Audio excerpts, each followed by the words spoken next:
And welcome ज्ञान बिंदु Bihar board में। हम आपका अंकित भैया और स्वागत करते हैं हमारे यूट्यूब चैनल ज्ञान बिंदु बिहार बोर्ड में। आज हम देखने वाले हैं सभी क्लासों के लिए हिंदी व्याकरण में भाषा के बारे में आज हम लोग पढ़ेंगे और ये वन शॉट होने वाला है, मतलब एक ही वीडियो में पूरा चीज़ खत्म होने वाला है।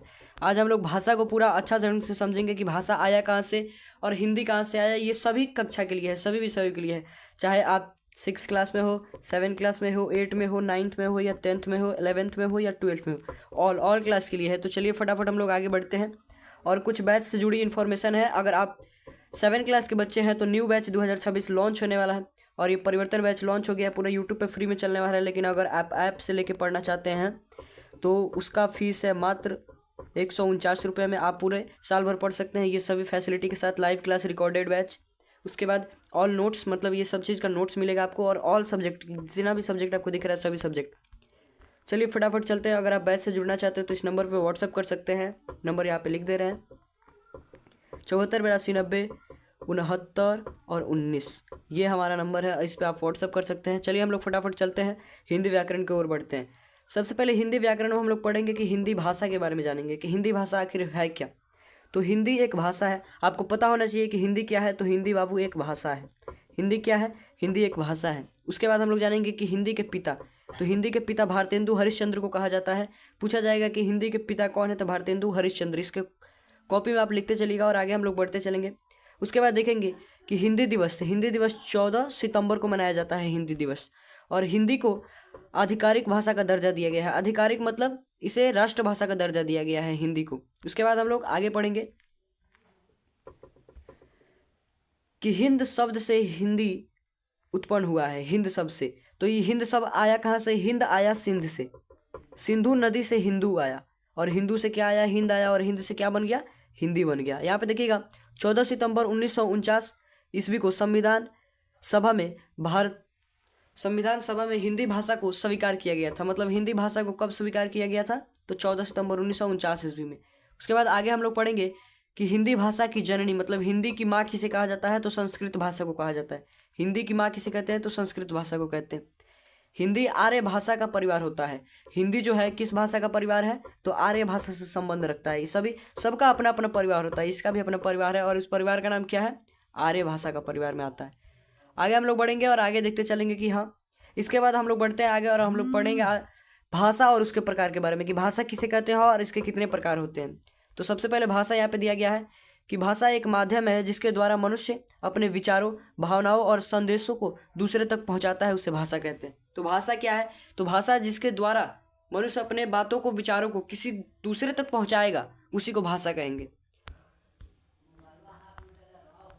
इसके आगे हम लोग देखेंगे भाषा के प्रकार के बारे में कि भाषा कितने प्रकार के होते हैं। तो भाषा के प्रकार, तो भाषा मुख्यतः 3 प्रकार के होते हैं। कौन कौन से? 1 नंबर में होता है मौखिक भाषा, 2 नंबर में लिखित भाषा और 3 नंबर सांकेतिक भाषा। मौखिक भाषा क्या है? इसमें बोलकर व्यक्त किया जाता है, अपना जितना भी बात होगा उसको मुंह से बोला जाएगा और सामने वाला कान से सुनेगा। लिखित भाषा क्या है? इसमें लिख के बताया जाता है। सांकेतिक भाषा इशारा के माध्यम से इसको बताया जाता है, उसे सांकेतिक भाषा कहते हैं। इतना क्लियर हुआ? स्क्रीनशॉट मारते चलिएगा और अपने कॉपी में नोट करते चलिएगा। आगे हम लोग बढ़ते हैं और आगे देखेंगे भाषा के कुछ अन्य प्रकार होते हैं, जिसमें मातृभाषा किसे कहते हैं। इंपॉर्टेंट क्वेश्चन है मातृभाषा। तो देख लीजिए, यहाँ पे लिखा है कि जो भाषा हम अपने माँ या परिवार में सीखते हैं उसे मातृभाषा कहते हैं। तो जो भाषा हम अपने माँ या परिवार में सीखते हैं उसे क्या कहते हैं? मातृभाषा कहते हैं। इतना क्लियर हुआ? चलिए आगे बढ़ते हैं हम लोग। इसके बाद हम लोग जानेंगे बोली के बारे में कि बोली किसे कहते हैं। तो बहुत बार आप सुने होंगे कि इसका बोली बहुत अच्छा है, इसका बोली बहुत खराब है। तो ये बोली आखिर है क्या? तो आइए समझते हैं। स्थानीय भाषा को ही बोली कहा जाता है, यानी यहाँ पे शॉर्टकट में दिया गया है कुछ कि आसपास में जो भाषा बोला जाता है उसे ही बोली कहते हैं। जो कि आपके गांव में, आपके अगल बगल में, आपके घर के अगल बगल में बोला जाता है उसे क्या कहते हैं?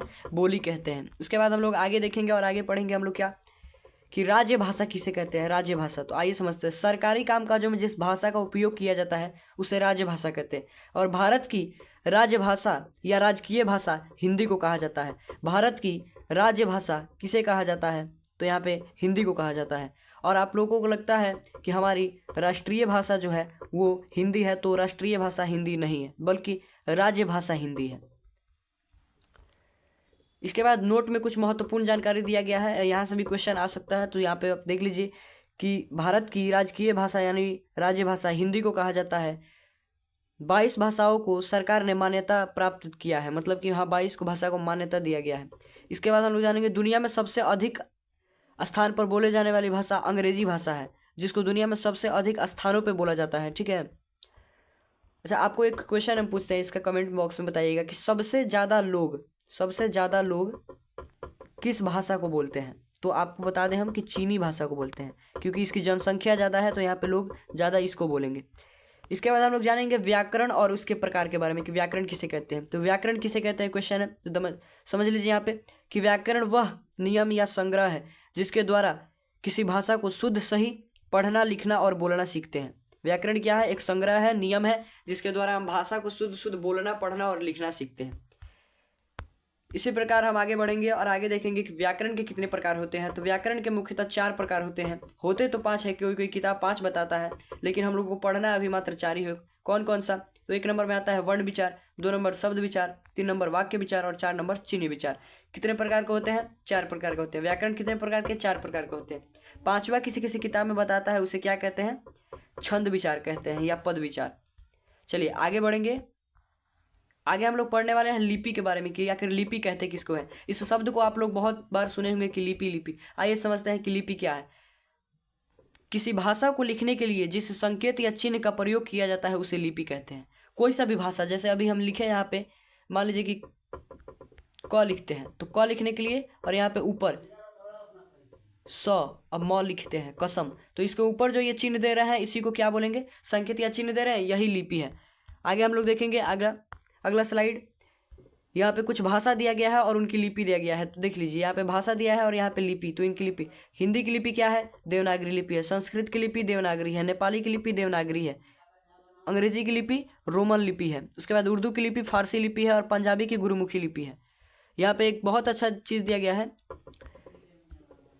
कि सबसे पुरानी लिपि ब्राह्मण लिपि है। क्वेश्चन आएगा कि सबसे पुरानी लिपि कौन सी लिपि है, तो यहाँ पे आप बना दीजिएगा फटाफट ब्राह्मण लिपि है। अगर इतना तक क्लियर हुआ तो आप फटाफट से कमेंट बॉक्स में एक दिल बना के भेजिए कि हमको समझ में आए कि हाँ अंचित भैया इतना समझ में आ गया। इसी प्रकार से आप वीडियो लाते रहिए, हम लोग को पढ़ाते रहिए। कक्षा 7वीं की बेहतरीन शिक्षा के लिए आप अगर जुड़ना चाहते हैं ज्ञान बिंदु से, तो यहाँ पे साइंस का भी कराया जाता है और सभी प्रकार के किताबों को पढ़ाया जाता है। यहाँ पे हमारा व्हाट्सएप नंबर, यहाँ पे आप मैसेज कर सकते हैं किसी भी प्रकार के पीडीएफ या बैच से जानकारी के लिए। पीडीएफ चाहिए तो आपको पीडीएफ बस व्हाट्सएप में करना है, आपको फ्री में पीडीएफ दे दिया जाएगा। अब आप अगर चाहते हैं जुड़ना ज्ञान बिंदु के साथ तो मात्र फीस है 150 रुपया में आप पूरे साल भर पढ़ सकते हैं ज्ञान बिंदु के साथ जुड़ के। इसी प्रकार की वीडियो देखने के लिए चैनल को सब्सक्राइब कर दीजिए और वीडियो को शेयर करके एक वीडियो को लाइक कर दीजिए। इतना तो कर सकते हैं आपके लिए, इतना मेहनत किए तो। इसका नोट्स आपको मिल जाएगा हमारे इस व्हाट्सएप नंबर पे, तो फटाफट मैसेज कर दीजिए, फ्री में मिल जाएगा। चलिए मिलते हैं अगला वीडियो में, तब तक के लिए टाटा बाय बाय।